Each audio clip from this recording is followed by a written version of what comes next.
Private কারের পাশ থেকে দেখবেন যে স্যার 2টা টাকা দেন, কিছু খাই নাই, হায় রে ছিঁড়া কাপড়, মলিন চেহারা, ভাঙ্গা একটা থালা হাতে নিয়ে স্যার 5টা টাকা দেন। আল্লাহ আপনারা স্যার বানাইছে আর ওরে বানাইছে ভিখারি। আচ্ছা বলেন তো, জায়গাটা চেঞ্জ করতে আল্লাহর কত সময় লাগে? 1 সেকেন্ডও লাগে না।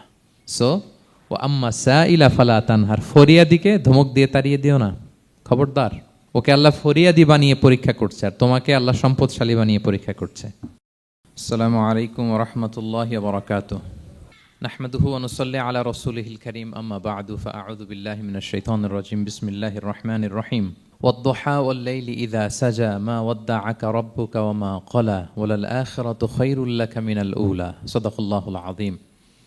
রব্বি ইশরাহ লি সাদরি ওয়া ইয়াসসির লি আমরি ওয়াহলুল উকদাতাম মিন লিসানি ইয়াফকাহু কওলি।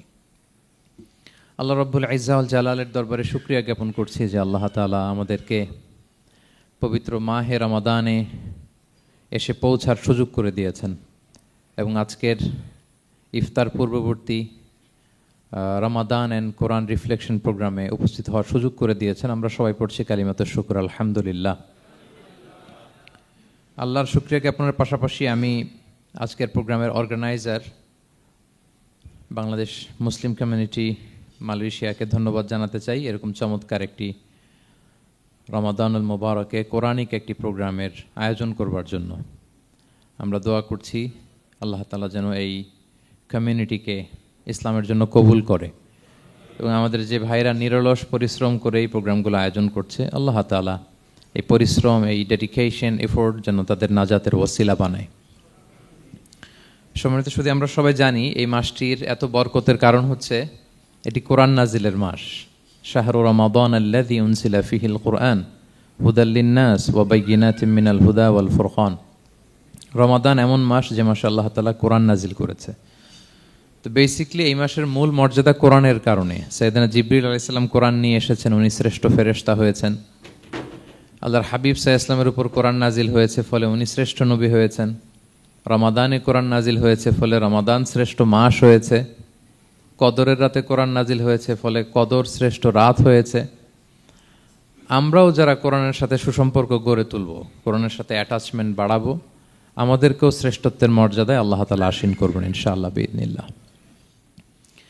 তো আজকের প্রোগ্রামের আমার ফার্স্ট অ্যান্ড ফরমোস্ট রিমাইন্ডার হচ্ছে কোরআন নাজিলের মাসে আমরা যেন বেশি বেশি কোরআনের সাথে নিজেদের সম্পর্ককে নবায়ন করি এবং মজবুত করি। কার কীরকম কোরআনের সাথে সম্পর্ক আপনি নিজেই জানেন। প্রতিদিন কত পৃষ্ঠা কোরআন তেলাওয়াত করেন, কোরআনের অর্থ পড়েন, কোরআনের তাফসির পড়েন কিংবা শোনেন, আপনি নিজেই জানেন। সো নিজে নিজে যেন একটু নিজেকে যেন কাঠগড়ায় দাঁড় করাই এবং নিজেকে যেন জিজ্ঞেস করি যে আমার সাথে কোরআনের সম্পর্ক কতটুকু মজবুত। যদি ঘাটতি থাকে, গ্যাপ থাকে, এটা যেন আমরা মেক আপ করি, ফুলফিল করি এই বরকতময় মাসে। আপনারা খেয়াল করে থাকবেন যে শুরুতেই আমি সূরা ওয়াদ-দুহা ওয়াল-লাইলি ইযা সাজার কয়েকটি আয়াত তেলাওয়াত করেছি। তো আজকে আমরা এই সূরাটির সংক্ষিপ্ত তাফসির পেশ করব ইনশাআল্লাহ বিইذنিল্লাহ। যে মজলিসে কোরআনের তাফসির হয়, আল্লাহর কালামের ব্যাখ্যা উপস্থাপন করা হয়, প্রেজেন্টেশন করা হয়, এর চেয়ে শ্রেষ্ঠ মজলিস কি পৃথিবীতে আর হতে পারে? আমরা পৃথিবীর সবচাইতে শ্রেষ্ঠতম একটি মজলিসে এখন বসে আছি। প্রিয় ভাই এবং বোনেরা, আমরা সূরা দোহার তাফসির শুনবো। এই সূরাটা মুখস্থ আছে না অনেকের? কোরআনের যে সমস্ত সূরা আমাদের অনেকেরই মুখস্থ, তার মধ্যে এটা অন্যতম একটা সূরা। এবং দেখবেন যে ইমাম সাহেবরা প্রায় এই সূরা তেলাওয়াত করে।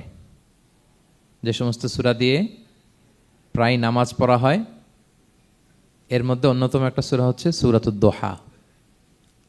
মুআয ইবনে জাবাল রাদিয়াল্লাহু তাআলা আনহুকে আল্লাহ রাসূল সাল্লাল্লাহু আলাইহি ওয়াসাল্লাম একটা এলাকার ইমাম বানিয়ে পাঠিয়েছিলেন। ওই এলাকার মুসল্লিরা ছিলেন, লোকজন ছিলেন শ্রমজীবী, কাজ করে খেত। সারাদিন ওট দিয়ে পানি সেচ করে খেজুর গাছে পানি দিত, খেজুরের চাষাবাদ করত, সারাদিন কষ্ট করে নামাজে যে জয়েন করত। তো উনি মাগরিবের নামাজে সূরা ফাতিহার পরে সূরা বাকারা তেলাওয়াত শুরু করলেন।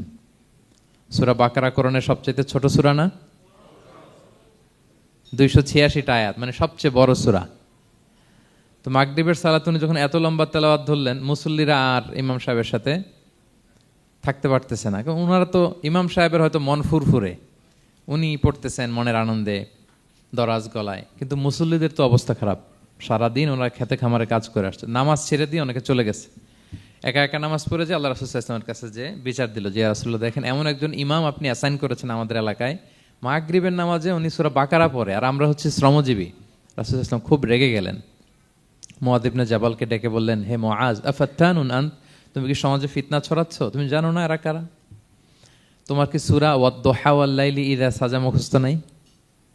তোমার কি ওয়াশ-শামসি ওয়া-দুহাহা এটা মুখস্থ নাই?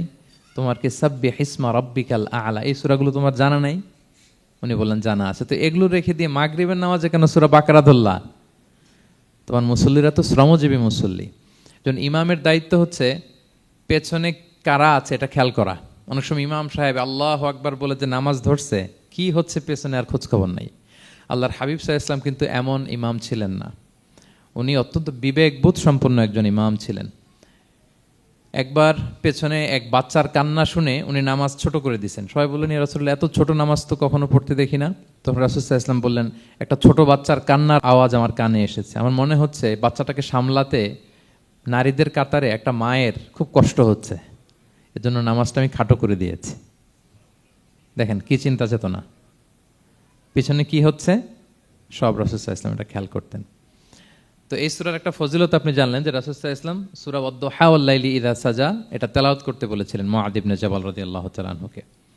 এটা কোরআনের 93 নম্বর সূরা। কত নাম্বার? এটা মাক্কি সূরা, আর নাজিলের ধারাবাহিকতা অনুযায়ী এটা 11তম সূরা। মানে এই সূরার আগে আরো 10টা সূরা নাজিল হয়েছিল, তার মানে মক্কার একেবারে শুরুর দিকে এই সূরাটা নাজিল হয়েছিল। আপনারা জানেন যে এবছর আমার একটা বই এসেছে এক নজরে কোরআন নামে, সেখানে আমি প্রত্যেকটা সূরার সার সংক্ষেপ নিয়ে সংক্ষেপে, খুব সংক্ষেপে, কখনো যদি সুযোগ হয় আপনারা দেখবেন যে প্রত্যেকটা সূরা 5 পৃষ্ঠার মধ্যে আমরা নিয়ে আসার চেষ্টা করেছি। সেখানে এগুলো পাবেন, সূরাটা কয় নাম্বার, নাজিলের ধারাবাহিকতা কখন, তারপর কোরআন শরীফের মধ্যে কখন, এটার ফজিলত কি, এটার সেন্ট্রাল থিম কি, মেজর থিম কি, কজ এন্ড ইফেক্ট কি, সব কেস স্টাডি থেকে শুরু করে রিফ্লেকশন সব আমরা সেখানে উল্লেখ করেছি। তো এই সূরাটা শুরুর দিকে, একেবারে শুরুর দিকে নাজিল হয়েছে, তার আগে মাত্র 10টি সূরা নাজিল হয়েছে। তো নাজিল হতে হতে 10টা সূরা যখন নাজিল হলো, এরপর অনেক দিন রাসূল সাল্লাল্লাহু আলাইহি ওয়াসাল্লামের কাছে কোনো সূরা নাজিল হয় না। কয়দিন নাজিল হয় না? কোনো বর্ণনায় 15 দিন, কোনো বর্ণনায় 1 মাস, কোনো বর্ণনায় 2 মাস, কোনো বর্ণনায় 6 মাস, টানা 6 মাসের গ্যাপ ওহী নাজিল হয় না। আল্লাহর হাবিব সাল্লাল্লাহু আলাইহি ওয়াসাল্লাম তিনি ওহী মিস করতে শুরু করলেন, যে ঘটনা কি, কোরআন নাজিল হচ্ছে না কেন, হঠাৎ এত গ্যাপ কেন?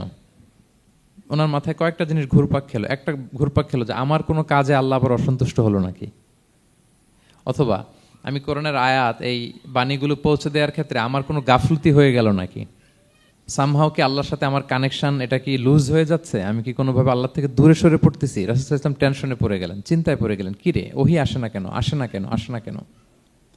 এটা ছিল একটা দিক। আরেকটা দিক হচ্ছে আল্লাহর হাবিব সাল্লাল্লাহু আলাইহি ওয়াসাল্লামের কাছে কোরআনের আয়াত যাই নাজিল হতো উনি যে লোকদের কাছে প্রচার করে দিতেন, এখন নাজিল হয়েছে এখনই যে প্রচার শুরু, রাতে নাজিল হয়েছে রাতেই প্রচার শুরু, দিনে নাজিল হয়েছে দিনেই প্রচার শুরু, যখন নাজিল তখন প্রচার। কারণ আল্লাহ তাআলা বলেছেন, ইয়া আইয়ুহার রাসূলু বাল্লিগ মা উনজিলা ইলাইক মির রাব্বিক, আপনার রবের পক্ষ থেকে যা নাজিল হয়েছে প্রচার করেন। তো এই যে মাঝখান দিয়ে কয়েক মাস যার কোনো প্রচার টচার করে না, মুশরিকরা টিটকারি মারতে শুরু করলো, বলে কি মুহাম্মদ, তোমার আল্লাহ তোমার ভুলে গেছে বোধহয়, তোমার আল্লাহ বোধহয় তোমাকে আর পছন্দ করে না। আগে তো প্রতিদিন কিছু না কিছু শোনাতা যে এইটা নাজিল হয়েছে, ওইটা আসছে, এই বিধান ওই বিধান, এখন তো কোনো খোঁজখবর নাই। ঘটনা কি? আল্লাহর হাবিব সাল্লাল্লাহু আলাইহি ওয়াসাল্লামের চাচি উম্মে জামিল, আবুল হাবির স্ত্রী, সে আরো খারাপ কথা বললো। সে বলল, ইন্না শাইতানাকা কদ তারাকাক, তোমার কাছে যে একটা শয়তান আসতো এখন বোধহয় আর আসে না মুহাম্মদ, নাউযুবিল্লাহি মিন যালিক। এটা দিয়ে জিবরিল আলাইহিস সালামকে বুঝিয়েছেন। জিবরিল এসে কি কি যেন বলে, কই এখন তো কিছু বলো না। তো রাসূল বলবে কি করে, কারণ তিনি তো মন গড়া কিছু বলতেন না। আল্লাহর হাবিব সাল্লাল্লাহু আলাইহি ওয়াসাল্লাম মনে যা ইচ্ছা হয় মন গড়া কখনো কিছু বলেছেন?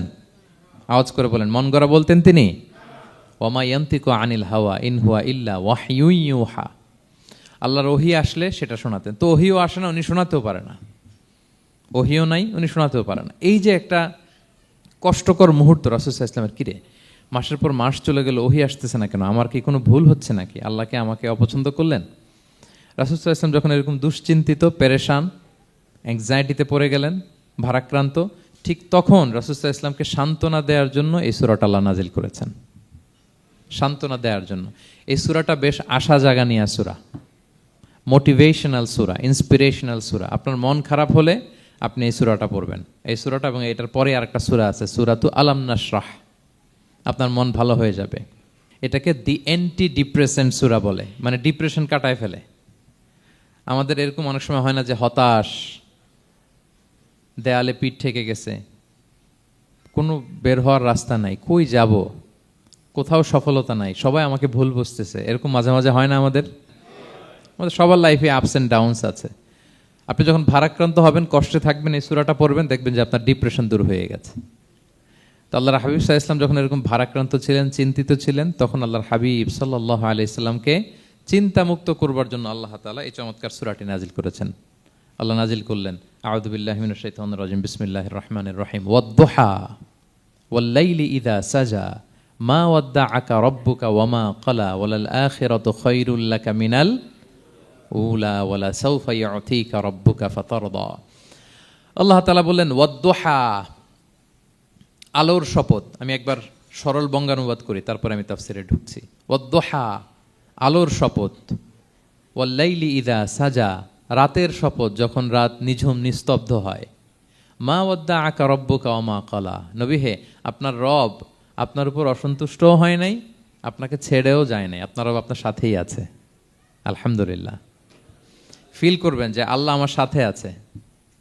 সবসময় এটা ফিল করতে হবে যে আল্লাহ তাআলা আমার সাথে আছেন, তিনি আমাকে ভুলে যান নাই, ছেড়ে যান নাই। আরে তার রহমত ছাড়া তো একটা শ্বাস নেওয়া তো আমার সম্ভব না, ঠিক কিনা বলেন?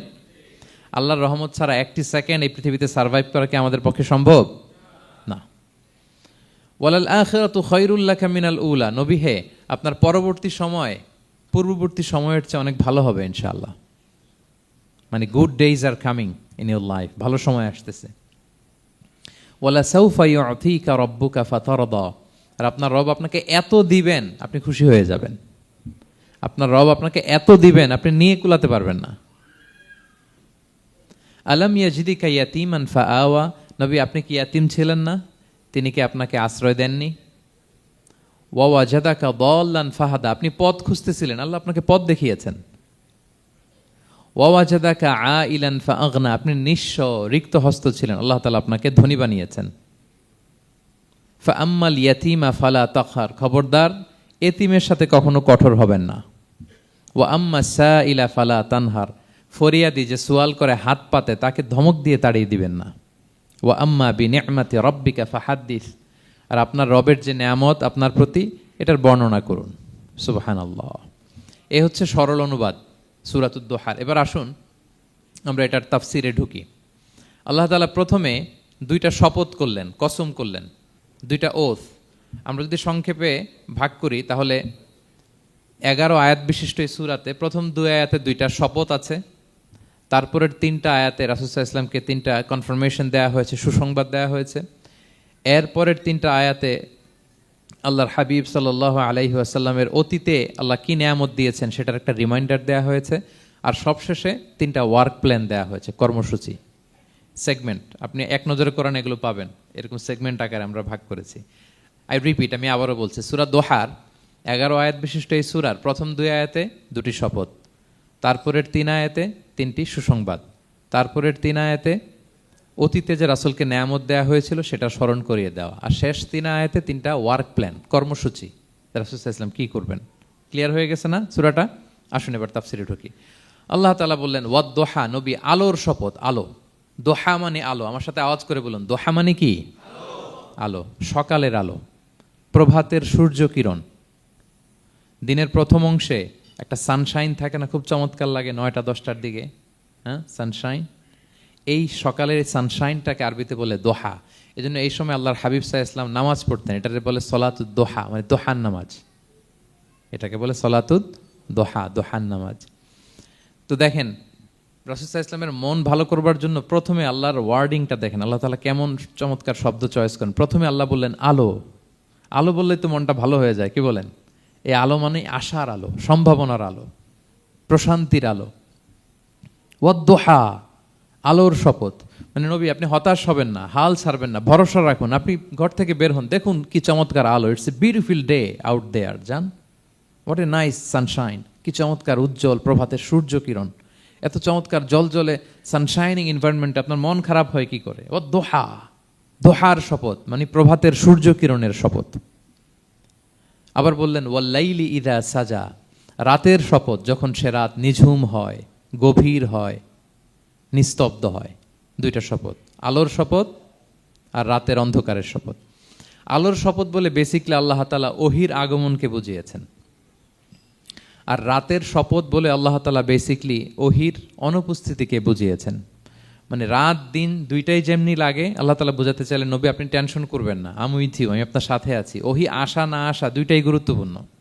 রেগুলার যদি ওহি আসে, এটা রিসিভ করতে আপনার কষ্ট হয়ে যাবে। আল্লাহর পক্ষ থেকে আসমানি কিতাবের যে ওহি, এটা সাধারণ কোনো কথা না। ইন্না সানুলকি আলাইকা কওলান সাকিলা, এটা খুব ভারী, হেভি ওয়েট। এটা পাহাড়ে নাজিল করলে, লাউ আনজালনা হাযাল কুরআনা আলা জাবাল লারাআইতাহু খাশিআম মুতাসাদ্দিআম মিন খাশিয়াতিল্লাহ, এটা মাউন্ট এভারেস্টের উপর নাজিল করলে পাহাড় ভেঙে খান খান হয়ে যেত। শীতের রাতে কোরআন নাজিল হলে রাসূল সাল্লাল্লাহু আলাইহি ওয়াসাল্লাম ঘেমে একাকার হয়ে যেতেন, কপাল বেয়ে টপ টপ করে ঘাম পড়তে ওহি রিসিভ করতে যেয়ে। তিনি ওটের উপরে করে মরুভূমিতে চড়ছেন, ওহি নাজিল হলে ওটের বুক মাটিতে মিশে যেত। এক সাহাবার মাথায়, পায়ের মধ্যে মাথা রেখে রাসূল সাল্লাল্লাহু আলাইহি ওয়াসাল্লাম শুয়েছিলেন, তখন ওহি নাজিল হলো, সাহাবা বলছেন ওহির ভারে মনে হচ্ছে যে আমার পায়ের হাড্ডিটাই ফেটে যাবে। তার মানে এটা খুব ভারী বাণী, খুবই ভারী, এটা সাধারণ কোনো কালাম না। তো এই যে রাসূল সাল্লাল্লাহু আলাইহি ওয়াসাল্লামের কাছে যে ওহি নাজিল হচ্ছিল, এটা যদি রেগুলার নাজিল হয়, এটা রিসিভ করা রাসূল সাল্লাল্লাহু আলাইহি ওয়াসাল্লামের জন্য সহজ হবে না, কঠিন হয়ে যাবে।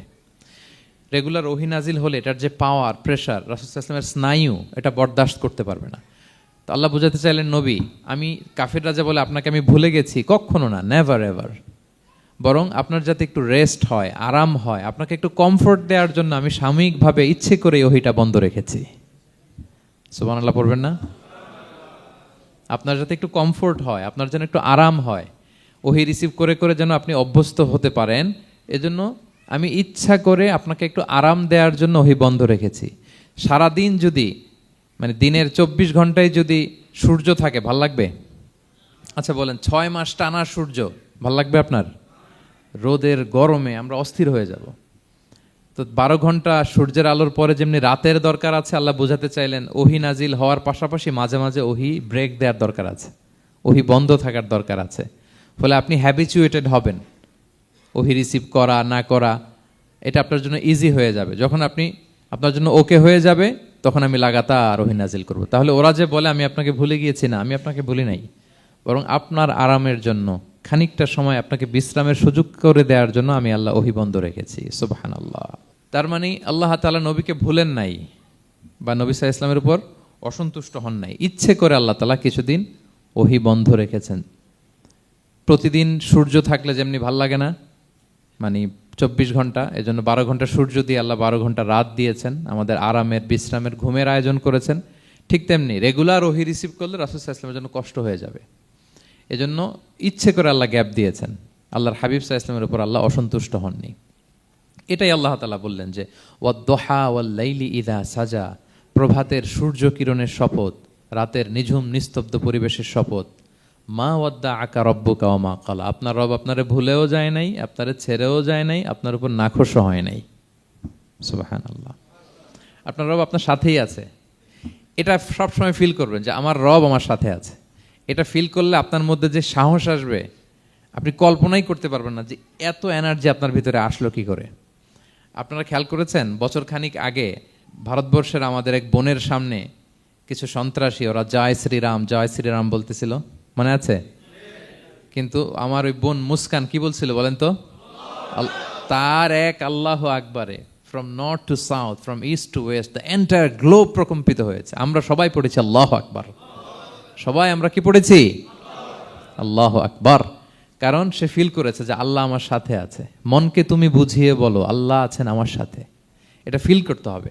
আল্লাহর হাবিব সাল্লাল্লাহু আলাইহি ওয়াসাল্লামকে আল্লাহ তাআলা এইটাই অ্যাসিউরেন্স দিলেন, কনফার্মেশন দিলেন যে মা ওয়াদ্দাআকা রাব্বুকা ওয়া মা ক্বালা, আপনার রব আপনাকে ভুলে যায় নাই, আপনার রব আপনার প্রতি অসন্তুষ্ট হয় নাই। আমি ইচ্ছা করে ওহিটা বন্ধ রেখেছি যাতে আপনার আরাম হয়। সুবহানাল্লাহ। আল্লাহর হাবিব সাল্লাল্লাহু আলাইহি ওয়াসাল্লামের প্রতি আল্লাহ তাআলা কতটা টেক কেয়ার করতেন দেখেন। রেগুলার ওহি নাজিল হলে রাসূল সাল্লাল্লাহু আলাইহি ওয়াসাল্লামের কষ্ট হয়ে যাবে, এজন্য তিনি কিছুদিন ওহি বন্ধ রেখে রাসূল সাল্লাল্লাহু আলাইহি ওয়াসাল্লামকে বিশ্রামের ব্যবস্থা করে দিয়েছেন। তাহলে প্রথম 3টা আয়াত ক্লিয়ার না সবার কাছে? আচ্ছা, প্রথম 2টো আয়াতে 2টা শপথ গেল, এরপরে 3টা সুসংবাদ। সুসংবাদের প্রথমটা হলো আমি ভুলিও নাই ছাড়িও নাই, আপনার সাথে আছে। এরপর আল্লাহ বললেন ওয়ালাল আখিরাতু খায়রুল লাকা মিনাল উলা, নবী হে আপনার পরবর্তী সময় পূর্ববর্তী সময়ের চেয়ে ভালো হবে, নিশ্চয়ই আপনার পরবর্তী সময় পূর্ববর্তী সময়ের চেয়ে ভালো হবে। তার মানে গুড ডেইজ আর কামিং, ভালো সময় আপনার জীবনে আসছে, আপনি হতাশ হবেন না, নিরাশ হবেন না। এরপর আল্লাহ তাআলা বললেন, ওয়ালা সাউফা ইউতিকা রাব্বুকা ফাতারদা, নবী হ্যাঁ, আপনার রব আপনাকে এত দিবে আপনি খুশি হয়ে যাবেন। আপনার রব আপনাকে এত নেয়ামত দান করবে, আপনি আপনার রবের প্রতি সন্তুষ্ট হয়ে যাবেন। সুবহানাল্লাহি বিহামদি। এবং তাই হয়েছে। যারা আপনারা সিরাত পড়েছেন, যারা আল্লাহর হাবিব সাল্লাল্লাহু আলাইহি ওয়াসাল্লামের জীবনী নিয়ে ধারণা রাখেন, তারা দেখবেন যে আল্লাহর রাসূল সাল্লাল্লাহু আলাইহি ওয়াসাল্লাম যেখানেই মনে কষ্ট পেয়েছেন, বিষণ্ণ, চিন্তিত, তখনই আল্লাহ তাআলা রাসূল সাল্লাল্লাহু আলাইহি ওয়াসাল্লামের চিন্তা দূর করে রাসূল সাল্লাল্লাহু আলাইহি ওয়াসাল্লামকে সন্তুষ্ট করেছেন। যখনই রাসূল সাল্লাল্লাহু আলাইহি ওয়াসাল্লামের মনে কষ্ট, তিনি চিন্তিত, তখনই আল্লাহ তাআলা ওনাকে হ্যাপি করেছেন। কাইন্ড অফ রাসূলকে হ্যাপি করাই আল্লাহর কাজ, আল্লাহর হাবিব সাল্লাল্লাহু আলাইহি ওয়াসাল্লামকে হ্যাপি করাই আল্লাহ তাআলার কাজ। দেখেন কিভাবে আল্লাহ তাআলা আল্লাহর হাবিব সাল্লাল্লাহু আলাইহি ওয়াসাল্লামকে হ্যাপি করেছেন, একটু খেয়াল করে দেখেন। মক্কাতে যখন খুব জটিল অবস্থা, দাওয়াতি কাজ চালিয়ে নেওয়াটা রাসূল সাল্লাল্লাহু আলাইহি ওয়াসাল্লামের জন্য কষ্ট হয়ে যাচ্ছে, নমুসলিম সাহাবাদের উপর অত্যাচার, তখন আল্লাহর হাবিব সাল্লাল্লাহু আলাইহি ওয়াসাল্লাম দেখলেন যে এই মক্কার দুজনের একজনকে আমার চাই। তাদের একজন যদি ইসলামের ছায়াতলে আসে তাহলে ইসলামের পাল্লাটা ভারী হয়। কারা? একজন হচ্ছে ওমরে ফারুক আর একজন আবু জাহাল। দুজনের একজন তখন ইসলাম ধর্ম গ্রহণ করে নাই। তো রাসূল সাল্লাল্লাহু আলাইহি ওয়াসাল্লাম কেঁদে কেঁদে আল্লাহর কাছে ফরিয়াদ জানালেন, আল্লাহুম্মা আইজ্জাল ইসলামা বিআহাব্বি হাযাইন আর রাজুলাইনি ইনদাক। আল্লাহ, আমি কাউকে স্পেসিফিক তোমার কাছে চাই না, শুধু এটাই বলি, দুইজন লোকের নাম বলবো, এই দুইজন লোকের মধ্যে থেকে যাকে তোমার পছন্দ হয় তাকে তুমি ইসলামের ছায়াতলে এনে ইসলামকে শক্তিশালী করো। এক হচ্ছে আবু জাহাল, আরেক হচ্ছে ওমরে ফারুক। এই দোয়াটা তিনি করতে লাগলেন। আর খুব চিন্তিত, দুজনের কেউই মুসলমান হয় না। একদিন হঠাৎ সাহাবারা বললেন, ইয়া রাসূলুল্লাহ, আল্লাহর হাবিব সাল্লাল্লাহু আলাইহি ওয়াসাল্লাম তখন দারুল আরকামের ভেতরে বসা। সাহাবারা বললেন, ইয়া রাসূলুল্লাহ, আপনি এখান থেকে সরে যান, কারণ ওমরে ফারুক নাঙ্গা তলোয়ার নিয়ে আসতেছে আপনাকে হত্যা করবার জন্য। তো আল্লাহ রাসূল সাল্লাল্লাহু আলাইহি ওয়াসাল্লাম বললেন যে তোমরা সরে যাও, আমার মনে হচ্ছে ওই যে চোখের পানি ছেড়ে আমি দোয়া করেছি, ওই দোয়া আজকে কবুল হতে শুরু করেছে, তোমরা সরো। ঠিকই ওমরে ফারুক রাদিয়াল্লাহু তাআলা আনহু আসলেন, এসে তিনি তলোয়ার রেখে দিয়ে বললেন, আশহাদু আল্লা ইলাহা ইল্লাল্লাহ ওয়া আশহাদু আন্না মুহাম্মাদান আবদুহু ওয়া রাসূলুহু, আমি সাক্ষ্য দিচ্ছি আল্লাহ ছাড়া কোনো ইলাহ নেই এবং আপনি আল্লাহর প্রেরিত বান্দা এবং রাসূল। এই দৃশ্য দেখে রাসূল সাল্লাল্লাহু আলাইহি ওয়াসাল্লাম খুশি হয়ে গেলেন। ওয়ালা সাউফা ইউতিকা রাব্বুকা ফাতারদা, আল্লাহ বলেছিলেন যে নবী হে, আপনাকে এত দিব, আপনার রব আপনাকে এত নেয়ামত দিবে, আপনি শুধু খুশিই হবেন, সন্তুষ্ট হবেন আমার প্রতি। এদের রাসূল সাল্লাল্লাহু আলাইহি ওয়াসাল্লামের দোয়া কবুল করে আল্লাহ তাআলা ওমরে ফারুককে ইসলামের ছায়াতলে এনে ইসলামকে শক্তিশালী করলেন। ফাতারদা, রাসূল সাল্লাল্লাহু আলাইহি ওয়াসাল্লাম খুশি হয়ে গেলেন। এভাবে প্রতিটা ক্ষেত্রে। মক্কাতে যখন খুব কঠিন অবস্থা, রাসূল সাল্লাল্লাহু আলাইহি ওয়াসাল্লাম তায়েফে চলে গেলেন দাওয়াত দেওয়ার জন্য। নেইবারিং সিটি, আপনারা যে হজ উমরা করেছেন জানেন, মক্কার পাশের সিটি তায়েফ। দাওয়াত দিলেন, দাওয়াত প্রত্যাখ্যান করলো তারা। শুধু তাই না, ফিজিক্যালি হ্যারেস করা হলো আল্লাহর হাবিব সাল্লাল্লাহু আলাইহি সাল্লামকে। রাসূল সাল্লাল্লাহু আলাইহি ওয়াসাল্লামের জামা ধরে, গা ধরে টানা হেচড়া করা হলো, পাথর মারা হলো, তিনি রক্তাক্ত হলেন। হামালাতুল জিবাল, পাহাড় রক্ষী ফেরেশতারা বলল, ইয়া রাসূলুল্লাহ, আপনি যদি আদেশ দেন তায়েফের দুই দিকের পাহাড় দিয়ে এমন চাপা দিব, পুরো তায়েফের জনপদ একেবারে ভ্যানিশ হয়ে যাবে। আল্লাহর হাবিব সাল্লাল্লাহু আলাইহি ওয়াসাল্লাম বললেন, না, আমি আশা করি তাদের পরবর্তী নেক্সট জেনারেশনের কেউ না কেউ পড়বে লা ইলাহা ইল্লাল্লাহ মুহাম্মাদুর রাসূলুল্লাহ। তাই হয়েছে। এখন তায়েফে যান, শুধু মসজিদ আর মসজিদ, মসজিদ আর মসজিদ। কি চমৎকার পরিবেশ! তায়েফে গেলে মনেই হবে না আরব দেশ। বৃষ্টি হয় প্রতিদিন, অনেক চাষাবাদ হয়, চমৎকার এলাকা। রাসূল সাল্লাল্লাহু আলাইহি ওয়াসাল্লামের দোয়ার বরকত। তো তায়েফবাসী দাওয়াত প্রত্যাখ্যান করলো। রাসূল সাল্লাল্লাহু আলাইহি ওয়াসাল্লাম গায়ের রক্ত পরিষ্কার করে নাখলা নামক খেজুরের বাগানে যায়েদ রাদিয়াল্লাহু তাআলা আনহুকে ফজরের নামাজ পড়তেছিলেন। আল্লাহর হাবিব সাল্লাল্লাহু আলাইহি ওয়াসাল্লাম যখন ফজরের সালাতে তেলাওয়াত করতে লাগলেন, একদল জিন পাশ দিয়ে যাচ্ছিল। তারা তাদের এলাকায় যেয়ে বলল, ইন্না সামি'না কুরআনান আজাবা ইয়াহদি ইলা রুশদি ফাআমান্না বিহি। জিনেরা আগে আকাশের উপরে উঠে ফেরেশতারা কি বলে চুরি করে শুনে আসতো। হঠাৎ জিনেরা আর উপরে যেতে পারে না, উপরে যেতে চাইলেই ফাআতবাআহু শিহাবুন সাকিব, আগুনের পাথর মারা হয়। ঘটনা কি? সব জিনেরা বৈঠক বসালো। ঘটনা কি? আগে কত তথ্য আগেই জেনে যেতাম, জেনে গণকদেরকে বলতাম, গণকরা আমাদেরকে ধন্যবাদ জানাইতো। তো এখন তো আসমানের সিকিউরিটি এত বেড়ে গেল কেন? কারণ কি? ওই যে শেষ নবী আসার কথা যে মনে হয় চলে আসছে, দেখো তো কোথায় আসছে উনি। খুঁজতে খুঁজতে খুঁজতে একদল ওই দিন ফজরের সময় আল্লাহর হাবিব সাল্লাল্লাহু আলাইহি ওয়াসাল্লাম রক্তাক্ত হয়ে ফজরের সালাত যখন পড়তেছেন, ওই কোরআন তেলাওয়াত শুনে তারা এলাকায় যে বলল যে ইন্না সামি'না কুরআনান আজাব, এক আজীব কোরআন শুনে আসছি, ইয়াহদি ইলা রুশদি, এই কোরআন মানুষকে হেদায়েতের পথে নিয়ে যায়, ফা আমান্না বি, আমরা ঈমান এনে ফেললাম। সুবহানাল্লাহ পড়েন। তো রাসূল সাল্লাল্লাহু আলাইহি ওয়াসাল্লাম তো এটা জানেন না। আল্লাহ তাআলা জিবরাইল মারফত জানালেন যে হে নবী, আপনি এসেছিলেন ম্যানকাইন্ডকে দাওয়াত দিতে তায়েফের, তারা দাওয়াত গ্রহণ করে নাই, ম্যানকাইন্ড রিজেক্ট করেছে। কিন্তু আরেকটা জাতি আছে যাদেরকে আপনি দেখেন না, তাদেরকে বলে জিন কাইন্ড, মানে জিন জাতি। পুরো জিন জাতি কালিমা পড়ে মুসলমান হয়ে গিয়েছে নবী। বলে সাউফা ইউতিকা রাব্বুকা ফাতারদা, নবী আপনার রব আপনাকে এত নেয়ামত দিবেন আপনি খুশি হয়ে যাবেন। নবী সাল্লাল্লাহু আলাইহি ওয়াসাল্লাম ওইখানে আবার খুশি হয়ে গেলেন, রক্তাক্ত, ইনজুর্ড। কিন্তু যখন শুনলেন মানুষ জাতি তারা ঈমান আনে নাই, কিন্তু জিন জাতি তারা ঈমান এনেছে, আল্লাহর হাবিব সাল্লাল্লাহু আলাইহি ওয়াসাল্লাম আবার আনন্দিত হলেন। তাহলে আল্লাহর হাবিব সাল্লাল্লাহু আলাইহি সাল্লামকে আনন্দিত করাই হচ্ছে আল্লাহর কাজ, খুশি রাখাই হচ্ছে আল্লাহর কাজ। সুবহানাল্লাহি বিহামদি। আল্লাহর হাবিব সাল্লাল্লাহু আলাইহি সাল্লামের বয়স যখন 50 বছর, ওনার কাছের দুজন আত্মীয় মারা গেল। ওনার প্রিয়তমা স্ত্রী খাদিজা রাদিয়াল্লাহু তাআলা আনহা ইন্তেকাল করলেন, ওনার প্রিয় চাচা আবু তালেব ইন্তেকাল করলেন। দুজনই শেল্টার দিত, একজন ঘরে একজন বাইরে। আবু তালেবের কারণে কেউ রাসূল সাল্লাল্লাহু আলাইহি ওয়াসাল্লামের গায়ে হাত তোলার সাহস পায় নাই। তো উনি যখন ইন্তেকাল করলেন, রাসূল সাল্লাল্লাহু আলাইহি ওয়াসাল্লাম বিপদে পড়ে গেলেন। সারাদিন কাফেরদের বকা ঝকা গালি খেয়ে ঘরে যখন আসতেন, খাদিজা রাদিয়াল্লাহু তাআলা আনহার কথা শুনলে ওনার হৃদয়টা প্রশান্ত হয়ে যেত। তো বাইরের চাচাও নাই, ভেতরের স্ত্রীও নাই, দুজনই মারা গেলেন ওই বছর। ওই বছরকে বলা হয় আমুল হুজন, মানে দুশ্চিন্তার বছর। এত ভারাক্রান্ত আল্লাহর হাবিব সাল্লাল্লাহু আলাইহি ওয়াসাল্লাম হলেন, চিন্তিত হলেন, মনটা ভেঙে খান খান। আল্লাহ তাআলা কিন্তু ঠিকই বোঝেন যে তার হাবিবকে কখন হ্যাপি করতে হবে। আল্লাহ তাআলা তখন সাইয়েদনা জিবরাইল আলাইহিস সালামকে পাঠালেন যে যাও, আমার বন্ধুকে আর পৃথিবীতে থাকার দরকার নাই, আমার বন্ধুকে ঊর্ধ্ব জগতের নৈশ ভ্রমণের ইনভাইটেশন দিয়ে আসো, মানে মেরাজের ইনভাইটেশন দিয়ে আসো। পড়েন সুবহানাল্লাহ। সুবহানাল্লাযী আসরা বিআবদিহি লাইলাম মিনাল মাসজিদিল হারামি ইলাল মাসজিদিল আকসা, মসজিদুল হারাম থেকে মসজিদুল আকসায়, তারপরে উপরে সুম্মা দানা ফাতাদাল্লা ফাকানা কাবা কাউসাইনি আও আদনা। আল্লাহর আরশে চড়ে গেলেন, জান্নাত জাহান্নাম দেখিয়ে, নতুন কিছু গিফট দিয়ে, তার পেয়ারা হাবিবের মন ভালো করে এরপরে আবার দুনিয়ায় পাঠালেন। ওয়ালা সাউফা ইউতিকা রাব্বুকা ফাতারদা, নবী হে আপনাকে এত নেয়ামত দিব আপনি শুধু খুশি হবেন আর সন্তুষ্ট হবেন।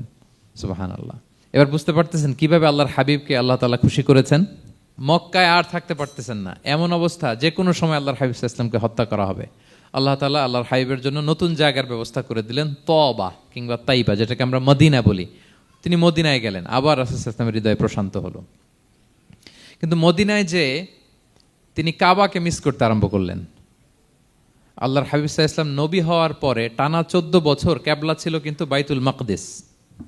কিন্তু মক্কায় যখন তিনি ইবাদত করতেন, তিনি বাইতুল মাকদিসের দিকেই হয়েই নামাজ পড়তেন, কিন্তু সামনে কাবাটারে রাখতেন। কথা বুঝতে পেরেছেন? মক্কায় যখন তিনি নামাজ পড়তেন 13 বছর, কিবলা যেহেতু বাইতুল মাকদিস, বাইতুল মাকদিসের দিকেই হয়ে নামাজ পড়তেন, কিন্তু মাঝখানে রাখতেন কোনটারে? কাবাকে। তাহলে কেমন যেন কাবাই তার সামনে। আচ্ছা, কিন্তু মদিনায় যখন গেলেন, এখন তো আর সুযোগ নাই, কাবা একদিকে, বাইতুল মাকদিস আরেক দিকে, এখন কাবাকে আর সামনে রাখা যাচ্ছে না। মিস করতে লাগলেন কাবাকে। আর প্রত্যেক নামাজের পরে আকাশের দিকে তাকায় থাকেন, ইস আল্লাহ যদি আয়াত নাজিল করে আমার জন্মস্থান যে মক্কা, আমার পূর্বপুরুষ ইব্রাহিম আলাইহিস সালামের যে ওই কাবার দিকে যদি কিবলাটা ঘুরাই দিত কতই না ভালো হতো। আল্লাহ বলেন যে আপনি যে কদ নারা তাকাল্লুবা ওয়াজহিকা ফিস সামা, নবী আপনি যে আকাশের উপর চেহারা উঠিয়ে মনে মনে কি চান আমি তো বুঝি। আল্লাহর হাবিব সাল্লাল্লাহু আলাইহি ওয়াসাল্লামকে খুশি করার জন্য আল্লাহ আয়াত নাজিল করলেন, ফাওয়াল্লি ওয়াজহাকা শাতরাল মাসজিদিল হারাম। নবী হ্যাঁ, আপনাকে খুশি করার জন্য নতুন বিধান নাজিল করলাম। এখন থেকে, ফ্রম রাইট নাও, আপনি যখনই নামাজ পড়বেন এখন থেকে কাবামুখী হয়ে আপনি সালাত আদায় করবেন। তাহউইলুল কিবলা, কিবলা পরিবর্তন হয়ে গেল। সুবহানাল্লাহি ওয়া বিহামদি। আপনারা মসজিদে নববীর পাশে মদিনাতে একটা মসজিদ দেখবেন, এটাকে বলে মসজিদ যুল কিবলাতাইন। এমন মসজিদ যে মসজিদে এক নামাজে 2 কিবলা শেয়ার করা হয়েছিল। মানে এই আয়াত যখন নাজিল হলো, আল্লাহর হাবিব সাল্লাল্লাহু আলাইহি ওয়াসাল্লামের সাথে একজন নামাজ পড়ে যে ওই মসজিদে যে দেখে কিছু লোক নামাজ পড়তেছে ওই বাইতুল মাকদিসের দিকে হয়ে, কারণ তখন পর্যন্ত ওইটাই কিবলা। তিনি নামাজরত অবস্থায় এদেরকে বললেন যে তোমরা তো জানো না এইমাত্র আয়াত নাজিল হয়েছে, কিবলা কিন্তু আর ওই দিক নাই, ডাইরেকশন চেঞ্জ, এদিকে হয়ে যাও। তো ইমাম সহ মুসল্লি সব ঘুরে নামাজের মধ্যে ওইদিকে হয়ে গেছে। তাহলে একই নামাজে 2টা কিবলা শেয়ার করা হয়েছে, ফলে তখন থেকে মসজিদের নাম হয়ে গেছে মসজিদ যুল কিবলাতাইন, 2 কিবলাওয়ালা মসজিদ। তাহলে দেখেন আল্লাহর হাবিব সাল্লাল্লাহু আলাইহি ওয়াসাল্লামকে খুশি করার জন্য আল্লাহ তাআলা কিবলা চেঞ্জ করে দিছে। সুবহানাল্লাহ বলতে পারলেন না? এভাবে যখনই আল্লাহর হাবিব সাল্লাল্লাহু আলাইহি ওয়াসাল্লাম বিষণ্ণ, চিন্তিত, মন খারাপ, ওনার মন ভালো করার দায়িত্ব নিয়েছে কে?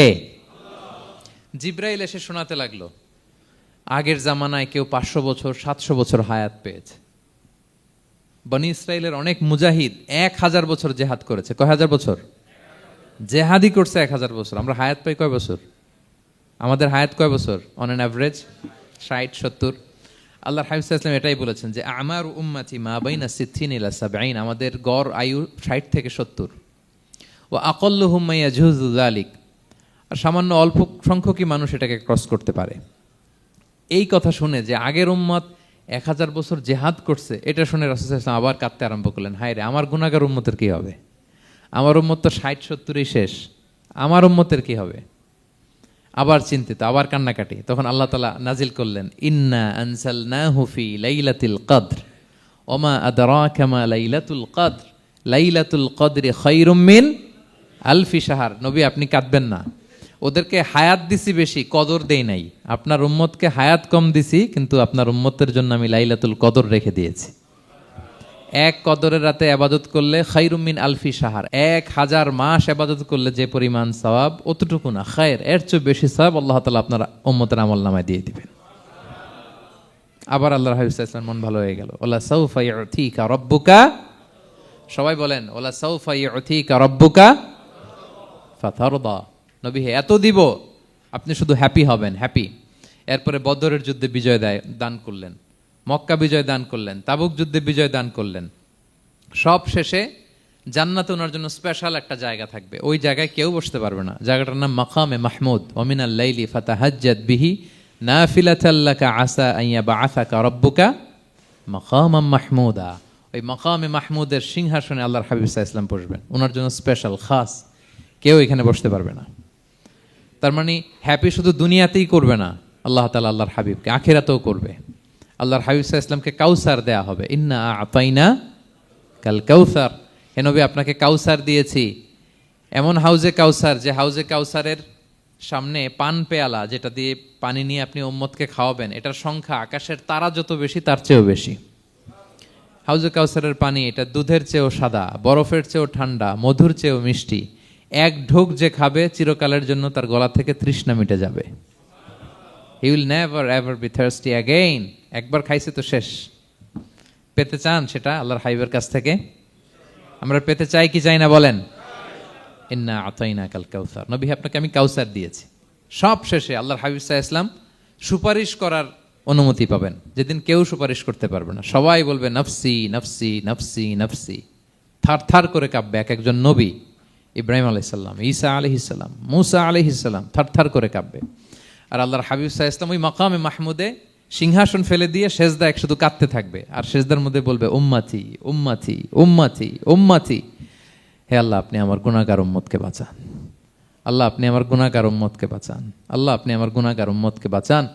আল্লাহ তাআলা এটা সহ্য করতে না পেরে জিবরাইল আলাইহিস সালামকে বলবেন যে ওয়াসআলহু মা ইউবকিক, জিবরাইল যাও জিজ্ঞেস করো তো আমার বন্ধু এত কাঁদে কেন, কি চায় জিজ্ঞেস করো। তো আল্লাহর হাবিব সাল্লাল্লাহু আলাইহি ওয়াসাল্লাম বলবেন আল্লাহুম্মা উম্মতি উম্মতি, আল্লাহ আমার উম্মতকে বাঁচান, আমার গুনাহগার উম্মতকে বাঁচান। আল্লাহ তাআলা এবার জিবরাইল মারফত বলবেন যে ইযহাব ইলা মুহাম্মদ সাল্লাল্লাহু আলাইহি ওয়াসাল্লাম, যাও মুহাম্মদের কাছে যাও, ওয়াকুল লাহু, তাকে বলো দুনিয়াতে যেমনি কখনো কষ্ট পেতে দেই নাই, বারবার তাকে হ্যাপি করেছি, খুশি করেছি। ওয়া ইন্না সানুরদিকা ফি উম্মাতিকা ওয়ালা নাসুউক, আজকের এই কঠিন দিনেও আমার হাবিবকে আমি কষ্ট দিব না, তার উম্মতের ব্যাপারেও তাকে আমি খুশি করে দেব।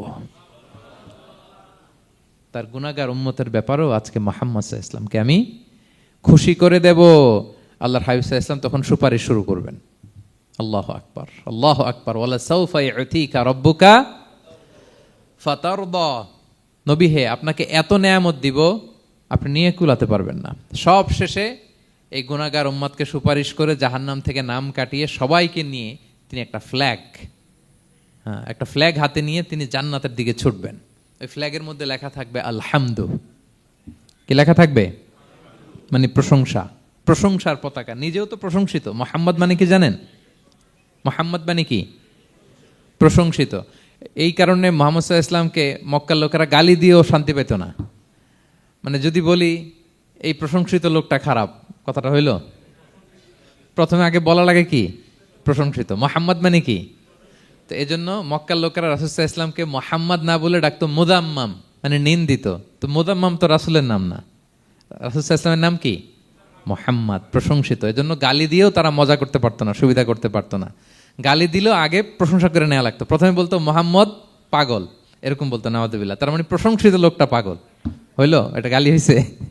ঘুরে ফিরে তো প্রশংসাই হয়ে গেল। তো আল্লাহর হাবিব সাল্লাল্লাহু আলাইহি ওয়াসাল্লাম লিওয়াউল হামদ, প্রশংসার ফ্ল্যাগ নিয়ে বিশাল উম্মতকে নিয়ে জান্নাতে অভিমুখে যাবেন এবং জান্নাতের দরজায় হি উইল বি দা প্রথম নক করবেন উনি। তখন জান্নাতের রক্ষী ফেরেশতা বলবে মান আনতা, কে? আল্লাহর হাবিব সাল্লাল্লাহু আলাইহি ওয়াসাল্লাম বলবেন আনা মুহাম্মদ, আমি মুহাম্মদ। তো ফেরেশতা বলবে আমরা দাঁড়ায় আছি এজন্য আল্লাহ বলে দিয়েছেন মুহাম্মাদের আগে কাউকে যেন এন্ট্রি দেয়া না হয়, আপনার আগে যেন কারোর জন্য জান্নাতের দরজা না খুলি, স্পেশাল উপর থেকে অর্ডার আছে। আপনি যেহেতু নক করেছেন, ওয়েলকাম, আসেন। পুরো উম্মাহ নিয়ে আল্লাহর হাবিব সাল্লাল্লাহু আলাইহি ওয়াসাল্লাম জান্নাতে ঢুকবেন। ওয়ালা সাউফা ইউতিকা রাব্বুকা ফাতারদা, নবী হে আপনাকে অচিরেই এত নেয়ামত দিব আপনি সন্তুষ্ট হয়ে যাবেন। প্রথম দুইটা শপথ গেল, এরপর তিনটা সুসংবাদ গেল। এরপর আল্লাহ তাআলা অতীতে যে নবীর পাশে ছিলেন, অতীতে যে বিভিন্ন নেয়ামত দিয়ে আল্লাহর হাবিব সাল্লাল্লাহু আলাইহি ওয়াসাল্লামকে আল্লাহ তাআলা ধন্য করেছেন, এগুলো রিমাইন্ডার দিচ্ছেন যে নবী আপনি কেন চিন্তিত হন, আমি আগেও ছিলাম আপনার সাথে, এখনো আছি, ভবিষ্যতেও থাকবো। তিনি বললেন আলাম ইয়াজিদকা ইয়াতীমান ফাআওয়া, তিনি কি আপনাকে ইয়াতীম অবস্থায় পাননি, তিনি কি আপনাকে আশ্রয় দেননি? আপনারা জানেন আল্লাহর হাবিব সাল্লাল্লাহু আলাইহি ওয়াসাল্লাম যখন মায়ের পেটে, তখনই তার পিতা দুনিয়া থেকে ইন্তেকাল করেছেন। মায়ের পেটে তার বয়স হচ্ছে 6 মাস, দুনিয়াতে আসেননি আল্লাহর হাবিব সাল্লাল্লাহু আলাইহি ওয়াসাল্লাম রাহমাতাল লিল আলামিন। মায়ের পেটে থাকা অবস্থায় বাবা হারিয়েছেন, দুনিয়াতে আসলেন 6 বছর বয়সে তিনি মাকে হারিয়েছেন। কয় বছর বয়সে? 6 বছর। তারপর মায়ের ইন্তেকালের পরে দাদার কাছে, আব্দুল মুত্তালিবের কাছে লালিত পালিত হতে লাগলেন। 8 বছর বয়সে দাদাও ইন্তেকাল করলেন। বাবা চলে গেলেন জন্মের আগে, মা চলে গেলেন 6 বছর, মানে শিশু থাকতে। 8 বছর বয়সে তো শিশু, দাদাও চলে গেলেন। 8 বছর বয়স থেকে আল্লাহর হাবিব সাল্লাল্লাহু আলাইহি ওয়াসাল্লাম চাচার কাছে এতিম অবস্থায় লালিত পালিত হতে লাগলেন। এবং আবু তালেব এত ভালোবাসতো, ইমান আনে নাই, শেষ পর্যন্ত ইমান আনেনি, শিরকের উপরে ইন্তেকাল করেছে, কিন্তু আল্লাহর হাবিব সাল্লাল্লাহু আলাইহি ওয়াসাল্লামকে এত ভালোবেসেছেন। বাবার যে কি মানে পিতৃ স্নেহের যে কি মায়া, এটা বুঝতে দেন নাই কখনো, এটার অভাব কখনো তিনি টের পান নাই। ওনার যে বাবা নাই, আবু তালেবের কারণে এতটা ভালোবেসেছেন। তার মানে কখনোই রাসূল সাল্লাল্লাহু আলাইহি ওয়াসাল্লামকে লালন পালন, রক্ষণাবেক্ষণ, টেক কেয়ারের কোনো গ্যাপ আল্লাহ তাআলা রাখেননি। হালিমাতু সাদিয়ার কাছে, পরে মায়ের কাছে, উম্মে আইমানের কাছে, দাদা আব্দুল মুত্তালিবের কাছে, পরে চাচার কাছে, একটার পর একটা স্লট বাই স্লট রেডি। সেটাই স্মরণ করে দিলেন যে নবী এমন তো হয় নাই যে আপনাকে লালন পালনের জন্য কেউ ছিল না। আলাম ইয়াজিদকা ইয়াতীমান ফাআওয়া, আপনার রব কি আপনাকে ইয়াতীম অবস্থায় আশ্রয়ের ব্যবস্থা করে দেননি? মানে তখন তো আমি ছিলাম আপনার সাথে, কেউ ছিল না, তখন তো আমি ছিলাম। তো আপনার তো ভয় কিসের? আপনি হতাশ হবেন না, নিরাশ হবেন না, হাল ছাড়বেন না আপনি। তাহলে প্রিয় ভাইরা, আল্লাহর হাবিব সাল্লাল্লাহু আলাইহি ওয়াসাল্লাম ইয়াতীম অবস্থায় পৃথিবীতে এসেছিলেন এবং এজন্য ইয়াতীমের সাথে ভালো আচরণ তিনি করতে বলতেন আল্লাহর হাবিব সাল্লাল্লাহু আলাইহি ওয়াসাল্লাম। যারা এতিমকে ভালোবাসে আল্লাহ তাদেরকে ভালোবাসে। এবং আল্লাহর হাবিব সাল্লাল্লাহু আলাইহি ওয়াসাল্লাম বলতেন আনা ওয়া কাফিলুল ইয়াতীমি ফিল জান্নাতি কাহাতাইন, আমি এবং এতিমের রক্ষণাবেক্ষণকারী এইভাবে প্রতিবেশীর মতো জান্নাতে থাকব। এই দুই আঙ্গুলের মাঝে যেমনি গ্যাপ নাই, আমার আর এতিমের রক্ষণাবেক্ষণকারী তার বাড়ির মাঝখানে কোনো গ্যাপ থাকবে না জান্নাতে। We will be neighbour in paradise, জান্নাতে এরকম আমরা কাছাকাছি থাকবো। আল্লাহু আকবার পড়েন। তাহলে এতিমের রক্ষণাবেক্ষণকারীকে আল্লাহ তাআলা ভালোবাসেন। যারা এতিমকে পছন্দ করে না, এতিমকে তাড়িয়ে দেয়, তাদেরকে আল্লাহ পছন্দ করেন। আল্লাহ তাআলা বলেন আরাআইতাল্লাযী ইউকাযযিবু বিদ্দীন ফাযালিকাল্লাযী ইয়াদউল ইয়াতীম, যারা আখিরাতকে অবিশ্বাস করে তারাই এতিমকে ঘাড় ধাক্কা দিয়ে তাড়িয়ে দেয়। কোনো বিশ্বাসী কখনো এতিমের সাথে খারাপ আচরণ করে না। আপনাদের যাদের মন শক্ত, অনেকের চোখ দিয়ে পানি নামে না। আমার এক আত্মীয় আছে খুব আল্লাহওয়ালা, আমার জীবনে এত আল্লাহওয়ালা আমি দেখি নাই, কিন্তু ওনার চোখ দিয়ে পানি নামে না। বারবার এসে আমারে বলে যে মিজান কি করবো বলো, তুমি একটু মোনাজাত ধরো। আমার মনে আছে আমি ওনাকে নিয়ে মোনাজাত ধরতাম, তো ওনার কান্না আসে না চোখ দিয়ে। এত আল্লাহওয়ালা, খুব ভালো মানুষ, কিন্তু চোখ দিয়ে পানি নামে না। এটা অনেকের হয়, নানা কারণে হয়। তো আল্লাহর হাবিব সাল্লাল্লাহু আলাইহি ওয়াসাল্লাম বলেছেন কারো যদি চোখ দিয়ে পানি না নামে বা হৃদয় নরম না হয়, তারা যেন এতিমের মাথায় হাত বুলিয়ে দেয়। এক সাহাবী এসে বললেন, ইয়া রাসূলুল্লাহ, আমার হৃদয়টা বড় শক্ত, হৃদয় নরম হয় না। রাসূল সাল্লাল্লাহু আলাইহি ওয়াসাল্লাম বললেন, তাই? আচ্ছা, আতুহিব্বু আন ইয়ালিনা কলবুক, তুমি কি চাও তোমার হৃদয় নরম হোক, ওয়া তুদরাকা হাজাতুক, এবং তোমার আশা পূরণ হোক? তিনি বললেন, হ্যাঁ। তখন রাসূল সাল্লাল্লাহু আলাইহি ওয়াসাল্লাম বললেন, ইরহামিল ইয়াতীম, এতিমের উপর রহম করো। ওয়ামসা আলা রাসি, এতিমের মাথায় হাত বুলিয়ে দাও। ওয়া আতইমহু মিন তুআমিক, তোমার খাবার এতিমকে খাওয়াও। তালিনু কলবুক, তোমার অন্তর নরম হবে। তুদরাকা হাজাতুক, তোমার ইচ্ছা পূরণ হবে। তাহলে হৃদয় যদি শক্ত থাকে, কার মাথায় হাত বুলাবেন? বুলাইছেন কখনো? হ্যাঁ, বুলিয়েছেন? খুঁজে খুঁজে হাত বুলাবেন। বাংলাদেশে তো অনেক অরফেনেজ আছে, অনাথ আশ্রম, ওখানে যাবেন। সুযোগ হলে একদিন যে একটু লাঞ্চ করলেন ওদের সাথে বসে, ডিনার করলেন, একসাথে খেলেন, ওদের মাথায় হাত বুলিয়ে দিলেন, সাধ্যমতো কিছু উপহার হাতে তুলে দিলেন, আপনার ইচ্ছা পূরণ হবে আর আপনার হৃদয় নরম হবে ইনশাআল্লাহ। আর এতিমকে আদর করা মানে নবী সাল্লাল্লাহু আলাইহি ইসলামের প্রতি ভালোবাসা দেখানো, কারণ আমার নবী এতিম হয়ে বড় হয়েছেন। এতিমের প্রতি ভালোবাসা প্রকারান্তরে নবী সাল্লাল্লাহু আলাইহি ইসলামের প্রতি ভালোবাসা দেখানো হয়, কারণ আমার নবী এতিম হয়ে বড় হয়েছেন। সুবহানাল্লাহ। কিন্তু তার বিপরীতে আমরা সমাজে কি দেখি? এতিমের মাথায় হাত বুলানো তো দূরের কথা, এতিমের সম্পদও খেয়ে ফেলে অনেকে। হ্যাঁ, এরকম আছে না? এতিমের সম্পদ দেদারসে গিলতেছে। কি যে আমাদের চিন্তাধারা! দেখবেন, যে লোকটা এতিমের সম্পদ গিলে, ওরা রোজা অবস্থায় এক ঢোক পানি গিলাতে পারবেন কিনা দেখেন। যে বলেন একটু পানি খান তো, যে খাবে না, কেন? হারাম। তো ওই হারাম কিন্তু গিলতেছে ইচ্ছা মতো। রোজা অবস্থায় এক ফোঁটা আপনি পানি গিলাতে পারবেন না, এরে কেন? হারাম। কিন্তু ওইদিকে ভাতিজার সম্পদ গিলতেছে দেদারসে। আল্লাহ বলেন, এটা ভাতিজার সম্পদ না, এটা তুমি জাহান্নামের আগুন পেটে ঢুকাচ্ছ। জাহান্নামের আগুন। ইন্নাল্লাযীনা ইয়াকুলুনা আমওয়ালাল ইয়াতামা যুলমান ইন্নামা ইয়াকুলুনা ফি বুতুনিহিম নারা ওয়া সায়াসলাউনা সাঈরা। যারা এতিমের সম্পদ খায়, এটা সম্পদ না, এটা জাহান্নামের আগুন তুমি পেটে ঢুকাচ্ছ। সো এতিমের প্রতি যেন আমরা নমনীয় হই, তাদের মাথায় হাত বুলাই, তাদের জন্য খরচ করি, তাদের প্রতি যেন আমরা দয়াদ্র হই, কারণ আমার নবী এতিম অবস্থায় বড় হয়েছেন। তাহলে নবী সাল্লাল্লাহু আলাইহি ইসলামকে এটা স্মরণ করে দিলেন, নবী আপনি তো এতিম ছিলেন, আমি তো আপনাকে রক্ষণাবেক্ষণের ব্যবস্থা করছি। আর কি করেছি? ওয়াজাদাকা দাল্লান ফাহাদা, নবী আপনাকে আমি এমন অবস্থায় পেয়েছি, আপনি পথ খুঁজতেছিলেন, আমি আপনাকে পথ দেখিয়েছি। You are searching the right path and I guided you to the right sense of direction. আপনি পথ খুঁজতেছিলেন, আমি পথ দেখাইছি। এখানে দল্লানের অর্থ পথভ্রষ্ট করা যাবে না। ওয়াজাদাকা দল্লান, হে নবী আপনাকে আমি পথভ্রষ্ট পেয়েছি, পরে পথ দেখাইছি, এরকম বলা যাবে না। এটা আল্লাহর হাবিব সাল্লাল্লাহু আলাইহি ওয়াসাল্লামের ক্ষেত্রে প্রযোজ্য নয়। অনেক বাংলা তাফসীর অর্থে আমি দেখেছি পথ হারা, নবী আপনাকে আমি পথ হারা পেয়েছি, পথ দেখেছি, এটাও খুব একটা সুন্দর না। সবচেয়ে সুন্দর হচ্ছে নবী আপনি পথ খুঁজতেছিলেন, সত্যের অনুসন্ধানী ছিলেন। অনেক সময় দেখবেন অনেক পথিক যেতে যেতে এমন এক জায়গায় যায়, দেখে 3 রাস্তা কিন্তু কোনো সাইনবোর্ড নাই। পুরাতন রাস্তাগুলোতে এরকম অনেক সময় হতো না আমাদের, 3 দিকে রাস্তা, কোনো সাইনবোর্ড নেই, তো যাবো কই? এটা বুঝালেন যে নবী আপনি পথ খুঁজতেছিলেন, আমি আপনাকে দেখিয়েছি, হে নবী এটাই সিরাতুল মুস্তাকিমের পথ। ওয়াজাদাকা দাল্লান ফাহাদা, আপনি পথ খুঁজতেছিলেন, আমি আপনাকে পথ দেখিয়েছি। তো ছোটবেলায় সাথে ছিলাম, পথ খুঁজতেছিলেন, পথ দেখালাম, আমি আপনার ভুললাম কোথায়? কাফিরদের কথায় মন খারাপ করেন কেন যে তারা বলে আমি আপনাকে ভুলেছি, ছেড়েছি? নো, নেভার এভার, আমি আপনার সাথেই আছি। তারপর আল্লাহ তাআলা বললেন, ওয়াজাদাকা আইলান ফাআগনা, তিনি আপনাকে রিক্ত হস্ত, নিঃস্ব পেয়েছেন, সম্পদহীন অবস্থায় পেয়েছেন, পরে সম্পদশালী করেছেন। সুবহানাল্লাহ। আল্লাহর হাবিব সাল্লাল্লাহু আলাইহি ওয়াসাল্লাম শুরুতে সম্পদের অত যোগান ছিল না, পরে খাদিজা রাদিয়াল্লাহু তাআলা আনহার সাথে যখন বিয়ে হলো, আল্লাহ তাআলা সম্পদের কষ্ট দূর করলেন, কারণ খাদিজা রাদিয়াল্লাহু তাআলা আনহা অনেক বড় ব্যবসায়ী ছিলেন। বিয়ের আগে পার্টনারশিপে বিজনেস ছিল রাসূল সাল্লাল্লাহু আলাইহি ওয়াসাল্লামের সাথে। আল্লাহর হাবিব সাল্লাল্লাহু আলাইহি ওয়াসাল্লাম শ্রম দিয়েছেন, খাদিজা রাদিয়াল্লাহু তাআলা আনহার ইনভেস্টমেন্ট ছিল। তো ওই শ্রমে খাদিজা রাদিয়াল্লাহু তাআলা আনহার এক বান্ধবী, তিনি এমন প্রশংসা করলেন এসে আল্লাহর হাবিব সাল্লাল্লাহু আলাইহি ওয়াসাল্লামের ব্যাপারে, যে এমন লোক আমি দেখি নাই, ওনার কথা বার্তা, চলন, কথন, ডিলিং সব আলাদা। পুরো কাফেলার মধ্যে উনি একরকম, পুরো কাফেলা আরেক রকম। এই কথা শুনে তো খাদিজা রাদিয়াল্লাহু তাআলা আনহা আকৃষ্ট হলেন যে এরকম একজন সৎ লোকই তো আমার চাই। প্রস্তাব দেয়া হলো, চাচাদের কাছে বিয়ে হয়ে গেল। এবং বিয়ের পরে খাদিজা রাদিয়াল্লাহু তাআলা আনহা নারীদের মধ্যে সর্বপ্রথম শাহাদা বাক্য পড়ে মুসলমান হয়েছিলেন। নিজের সব সম্পদ আল্লাহর হাবিব সাল্লাল্লাহু আলাইহি ওয়াসাল্লামের পায়ের সামনে এনে দিয়ে দিলেন, ইয়া রাসূলুল্লাহ আমার সম্পদ মানে আপনার সম্পদ, ইসলামের জন্য যত মনে চায় আপনি খরচ করেন। ওয়াজাদাকা আইলান ফাআগনা, আপনাকে আল্লাহ নিঃস্ব পেয়েছেন, সম্পদের ব্যবস্থা করে দিলেন। পরবর্তীতে মদিনায় যে খায়বার যুদ্ধের পরে অনেক সম্পদের ব্যবস্থা আল্লাহ তাআলা করে দিয়েছিলেন। তাহলে ছোটবেলায় ইয়াতিম ছিলেন, আল্লাহ টেক কেয়ার করলেন। পথ খুঁজতেছিলেন, আল্লাহ পথ দেখায় দিলেন।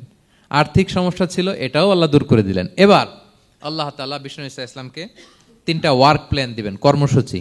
1 নম্বর কর্মসূচি হচ্ছে আম্মাল ইয়াতীমা ফালা তাকহার। নবী খবরদার, এতিমের সাথে কখনো কঠোর আচরণ করবেন না। 1 নম্বর কর্মসূচি। কারণ আপনিই তো এতিম ছিলেন। এতিমের দুঃখ আপনি না বুঝলে বুঝবে কে? এতিমের সাথে কখনো কঠোর হবেন না। আল্লাহর হাবিব সাল্লাল্লাহু আলাইহি ওয়াসাল্লাম কখনো এতিমের সাথে কঠোর হন নাই। এতিম তো দূর কি বাত, কারোর সাথে তিনি কঠোর হন নাই। ওনার কাছে চাইলে উনি না বলতে পারতেন না। নো, নাই, দিব না, এটা বলতে জানতেন না। নো ওনার ডিকশনারিতে ছিল না, চাইলেই দিতেন। একবার আল্লাহর হাবিব সাল্লাল্লাহু আলাইহি ওয়াসাল্লামের কাছে একটা জামা। কয়টা? আপনার জামা কয়টা? আমার জামা কয়টা? জুব্বা তখন কয়টা ছিল? মাত্র একটা। এক ফরিয়াদি এসে বলে, ইয়া রাসূলুল্লাহ আতিনি কামিসান, আমার একটা জামা দেন, আমার জামা নাই। নবী সাল্লাল্লাহু আলাইহি ওয়াসাল্লামের জামা কয়টা তখন? ওনার কাছে চাইলে উনি না বলতে পারতেন? খুলে দিয়ে দিছেন, নাও। এখন ওনার জামা আছে কয়টা? তো জামাও নাই, বেরও হতে পারে না। কি এক মুসিবত! আল্লাহ তাআলা আয়াত নাজিল করলেন, ওয়াল্লাযীনা ইযা আনফাকু লাম ইউসরিফু ওয়া লাম ইয়াকতুরু ওয়া কানা বাইনা যালিকা কাওয়ামা। নবী হে, যারা বিশ্বাসী তারা দানের সময় ভারসাম্য করবে। মানে অনেকগুলো থাকলে আপনার একটা দিতেন, ছিলই যখন একটা, ওইটার হকদার তো ফরিয়াদির চেয়ে আপনি বেশি। এখন যে দিয়ে দিলেন, আপনি ভরবেন কি? অনেকগুলো থাকলে না হয় আপনি দিতেন, ছিলই একটা, এটার সবচেয়ে যোগ্য, অধিকতম যোগ্য এবং হকদার তো আপনি। সুবহানাল্লাহ, সুবহান। কি নবী ছিল, কি নবী ছিল! না বলতে পারতেন না, মানুষকে ফিরিয়ে দিতে জানতেন না। আল্লাহ বললেন, নবী হে, আপনার প্রথম কর্মসূচি ফাআম্মাল ইয়াতীমা ফালা তাকহার। খবরদার, এতিমকে কখনো, এতিমের প্রতি কঠোর হবেন না। 1 নম্বর কর্মসূচি। এটা শুধু নবীর জন্য কর্মসূচি নাকি আমাদের জন্য না? হ্যাঁ, সবার জন্য। এতিমদের সাথে যেন আমরা রূঢ় ভাষী না হই, তাদের সাথে যেন রূঢ় আচরণ না করি। 2 নম্বর, ও আম্মা সাইলা ফালা তানহার। ফরিয়াদিকে ধমক দিবেন না, হাত পাতলে ধমক দিবেন না। আমরা অনেক সময় ধমক দেই, আপনারা দেন কখনো? না, আমরা দিতে পারবো না। ধমক দিতে নিষেধ করেছেন আল্লাহ তাআলা। আম্মা সাইলা ফালা তানহার। যদি না থাকে বুঝিয়ে বলেন যে এখন পারতেছি না, কিন্তু ধমক দিবেন না কখনো। কারণ আপনি এখন বড় সাহেব হয়ে গেছেন, প্রাইভেট কারের পাশ থেকে দেখবেন যে স্যার 2টা টাকা দেন, কিছু খাই নাই। হায় রে, ছিঁড়া কাপড়, মলিন চেহারা, ভাঙ্গা একটা থালা হাতে নিয়ে, স্যার 5টা টাকা দেন। আল্লাহ আপনারে স্যার বানাইছে আর ওরে বানাইছে ভিখারি। আচ্ছা বলেন তো, জায়গাটা চেঞ্জ করতে আল্লাহর কত সময় লাগে? ওরে ভিতরে বসায় স্যার বানাবে আর আপনারে ভাঙ্গা একটা থালা দিয়ে এরকম ওই যে টোল টোল যেখানে নেয় ওখানে দাঁড় করাবে। বলেন আল্লাহর কয় সেকেন্ড লাগবে? লাগবে? লাগবে? 1 সেকেন্ডও লাগে না। সো ও আম্মা সাইলা ফালা তানহার। ফরিয়াদিকে ধমক দিয়ে তাড়িয়ে দিও না, খবরদার। ওকে আল্লাহ ফরিয়াদি বানিয়ে পরীক্ষা করছে, আর তোমাকে আল্লাহ সম্পদশালী বানিয়ে পরীক্ষা করছে। তাহলে 1 নম্বর কর্মসূচি ছিল এতিমের সাথে রূঢ়ভাষী হবেন না। 2 নম্বর হচ্ছে ফরিয়াদিকে ধমক দিবেন না। 3 নম্বর, ও আম্মা বিনিআমাতি রাব্বিকা ফাহাদ্দিস। আল্লাহ তাআলা আপনাকে যে নেয়ামত দিয়েছে, এই নেয়ামতের আপনি কি করেন? বর্ণনা করেন। ও আম্মা বিনিআমাতি রাব্বিকা ফাহাদ্দিস। আল্লাহ নেয়ামতের বর্ণনা করেন, শুকরিয়া করেন। কারণ আল্লাহ তাআলা আমাদের অনেককে ইয়তিম বানায় নাই, আমাদেরকে ফরিয়াদি বানায় নাই। আমরা অনেকেই আছি, আমরা এখনো ইয়তিম না। আমার আব্বা আম্মা এখনো বেঁচে আছেন, আমাদের অনেকের আব্বা আম্মা বেঁচে আছেন। ইয়তিম মূলত ছোট অবস্থায় যদি বাবা মারা যায় তাকে আরবিতে ইয়তিম বলে। মান মাতা আবুহু ওয়া হুয়া সগীর। কেউ ছোট, তার বাবা মারা গেছে, তাকে শরীয়তের পরিভাষায় কি বলে? ইয়তিম। তা আমরা অনেকেই তো ইয়তিম না, আমরা অনেকেই তো অন্যের কাছে হাত পাতা লাগে না। তো আমরা ভালো আছি না? আমাদের দেখবেন যে প্রায় হিসাবটা হচ্ছে আমার কি নাই। আমাদের হিসাবটা কি? কি নাই। কি যে আছে এটার হিসাব করে কুলানোও যাবে না, ঠিক কিনা বলেন? হ্যাঁ, ঠিক যেই মুহূর্তে এখানে বসে আমরা এই চমৎকার ইফতারি নিয়ে বসে আছি, ঠিক একই মুহূর্তে দেখবেন যে হসপিটালের আইসিইউতে শুয়ে শুয়ে কাতরাচ্ছে অনেকে। হ্যাঁ, ঠিক এই মুহূর্তে কিডনি ডায়ালিসিস চলতেছে, দেখছেন? কিডনি পেশেন্ট এদিকে ছিদ্র করে ব্লাড সব বের হয়ে রিফাইনিং হয়ে আরেক দিক দিয়ে ঢুকে। ওর চিৎকার শুনলে, বার্ন ইউনিটে গেছেন কখনো? আগুনে পোড়া রোগী, আপনার তো অনেক কিছু নাই, আমার এটা নাই, ওইটা নাই, আল্লাহ এটা দিল না, এটা নিয়ে আসেন। আপনি বার্ন ইউনিটে একদিন যায়েন, তাহলে বুঝবেন যে আল্লাহ আপনারে কত শান্তিতে রেখেছে। না খেয়ে কয় রাত কাটিয়েছি আমরা, বলেন তো? কত লোক বাড়ি ভাড়া পরিশোধ করতে পারে না, ঋণের বোঝায় জর্জরিত, দুরারোগ্য ব্যাধিতে আক্রান্ত, ক্যান্সারের লাস্ট স্টেজে, তাদের সাথে একটু দেখা করেন। ফোর্থ স্টেজে চলে আসছে ক্যান্সার পেশেন্ট, তার চেহারা, তার খাবার, তার চলাফেরা, কিভাবে তার প্রতিটা সেকেন্ড কাটে, একটু দেখে আসবেন, তাইলে বুঝবেন যে কত আল্লাহর দেয়া নেয়ামতের সাগরে হাবুডুবু খাই আমরা। এজন্য আল্লাহ বলেছেন 3 নম্বর কর্মসূচি হচ্ছে ওয়া আম্মা বিনি'মাতি রাব্বিকা ফাহাদ্দিস, আল্লাহর নেয়ামতের শুকরগুজার হও। আল্লাহ যে নেয়ামত দিয়েছে এই নেয়ামত তুমি বর্ণনা করো। অনেকে আছে আল্লাহর নেয়ামত দিলে ওটা প্রকাশ করতে চায় না, এটা আল্লাহ পছন্দ করে না। মানে আপনি যদি অনেক সম্পদশালী হন, আপনি সুন্দর পরিচ্ছন্ন জামা পরবেন, মানুষকে দান করবেন, আপনার বাড়ি ঘর সুন্দর হবে, এটা নিষেধ নয়, এটা ভালো। আপনি আল্লাহর দেয়া নেয়ামত ব্যবহার করতে পারবেন এবং বলতেও পারবেন, কিন্তু শুকরান লা ফখরান, শুকরিয়া স্বরূপ বলবেন, ফখর করে অহংকার করে না। বলতে পারেন আলহামদুলিল্লাহ, আল্লাহ তাআলা আমাকে 4টা ছেলে দান করেছে, 4 জন হাফেজ, আল্লাহ তাআলা আমাকে থাকার মতো একটা ঘর দিয়েছে, একটা বাড়ি দিয়েছে, একটা গাড়ি দিয়েছে, সম্মান নিয়ে সমাজে চলার মতো আল্লাহ তাআলা আমাকে